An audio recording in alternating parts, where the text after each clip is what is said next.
Hello दोस्तों, welcome to my channel defence logy. Recently DRDO ने land based air independent propulsion system के prototype को 14 days continuous operation करके उसका demonstration दिया। प्रेजेंट में इंडियन नेवी की किसी भी सबमरीन में एआईपी सिस्टम नहीं है, यहाँ तक कि नई कलवरी क्लास की सबमरीन्स में भी नहीं है। Air independent propulsion system conventionally powered submarine को एटमॉस्फेयर एयर के बिना ऑपरेट करने में मदद करता है। एआईपी सिस्टम की मदद से कन्वेंशनल सबमरीन कई दिनों तक पानी के ऊपर आए बिना कई दिनों तक पानी के अंदर रह सकती है। डीआरडीओ इंडियन नेवी के लिए fuel cell based AIP system के डेवलपमेंट पर काम कर रही है। इस सिस्टम में फॉस्फोरिक एसिड का इलेक्ट्रोलाइट के तौर पर हाइड्रोजन के साथ रिएक्ट करके उसमें लिक्विड ऑक्सीजन का यूज़ करके इलेक्ट्रिसिटी को जनरेट किया जाएगा। डीआरडीओ का fuel cell AIP system submarine को 14 डेज तक की एंड्योरेंस दे सकता है।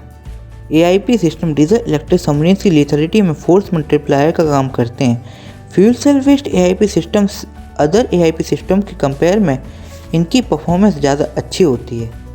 डीआरडीओ के एआईपी सिस्टम इंडियन नेवी की नई कलवरी क्लास की सबमरीन्स में लगने के बाद इन नई सबमरीन्स की लेथलिटी, परफॉर्मेंस और एंड्योरेंस बहुत ज़्यादा बढ़ जाएगी।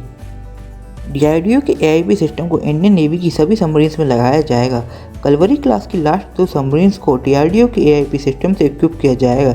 डीआरडीओ एआईपी सिस्टम के डेवलपमेंट की टाइमलाइन से पीछे चल रही है। स्टेल्थ किसी भी सबमरीन का प्राइमरी वेपन है सर्विलेंस और अटैक मिशंस के लिए।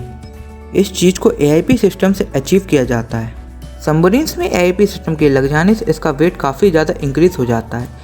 एआईपी सिस्टम सबमरीन्स को डिस्टिंक्टिव एडवांटेज देते हैं कन्वेंशनल प्रोपल्शन के कंपेयर में, और सबमरीन्स पानी में और भी ज़्यादा समय तक पानी के अंदर रह सकती है। एआईपी सिस्टम की मदद से अंडर वाटर सी बैटल के समय यह सिस्टम गेम चेंजर साबित हो सकते हैं। दोनों एनिमी कंट्रीज पाकिस्तान और चाइना दोनों ही कंट्रीज की सबमरीन्स में एआईपी सिस्टम लगे हुए हैं। एआईपी सिस्टम्स इंडियन नेवी की सबमरीन्स के लिए और भी ज़्यादा इंपॉर्टेंट हो जाते हैं।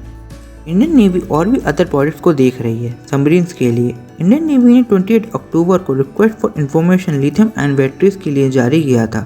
इंडियन नेवी एक ऐसे सिस्टम के बारे में सोच रही है जो कन्वेंशनल सबमरीन की परफॉर्मेंस को बदल कर रख देगा। Indian navy high capacity lithium ion battery system की डेवलपमेंट के बारे में सोच रही है।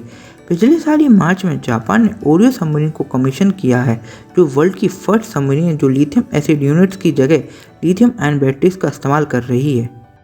Lithium ion batteries lithium acid batteries के कंपेयर में high power density, light weight और लो मेंटेनिंग कॉस्ट देती हैं। लिथियम आयन बैटरीज लो चार्ज रन पर भी आउटपुट अच्छा देती हैं और ज़्यादा एनर्जी को स्टोर कर सकती हैं। एआईपी सिस्टम के कंपेयर में ये लाइट वेट और लेस कॉम्प्लेक्स होंगी।